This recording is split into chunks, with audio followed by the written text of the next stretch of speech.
এরপর আমরা চলে গেছিলাম মধ্যমগ্রাম কালীবাড়ির উল্টো দিকে যে প্যান্ডেলটা হয় সেইখানের প্যান্ডেলটার থিম ছিল পুরুষের দায়িত্ব, কর্তব্য, সেই সব সম্পর্কেই ছিল এই থিমটা। সত্যি এটাও কিন্তু একদমই অন্যরকম, খুবই সুন্দর। তোমরা কারা কারা এই প্যান্ডেলগুলো দেখেছো অবশ্যই কমেন্ট করে জানিও। কিন্তু আমরা এখান থেকে সোজা চলে গেছিলাম একটু পেট পুজো করতে। বাঙালির তো পেট পুজো না করলে হবেই না। যাই হোক, সেখান থেকে আমরা মোহিতো আর স্যান্ডউইচ নিয়ে নিয়েছিলাম। এসব খেয়ে চলে গেছিলাম একদম চৌমাথায় সুভাষ ময়দানে যে প্যান্ডেলটা হয়েছে সেটা দেখতে। সেখানে করেছিল বুদ্ধা মনেস্ট্রি, সেটাও সুন্দর হয়েছে।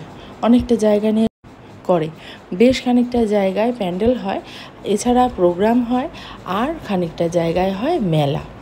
দেখো ঠাকুরটা কত সুন্দর হয়েছে। আমরা সেখান থেকে বেরিয়ে চলে গেছিলাম মেলা ঘুরতে। মেলায় বেশ কিছু দোকান বসেছে, আমরা এদিক ওদিক একটু কিছু ঘুরলাম, এই টুকটাক কিছু কেনাকাটি করে বেরিয়েই আসছিলাম।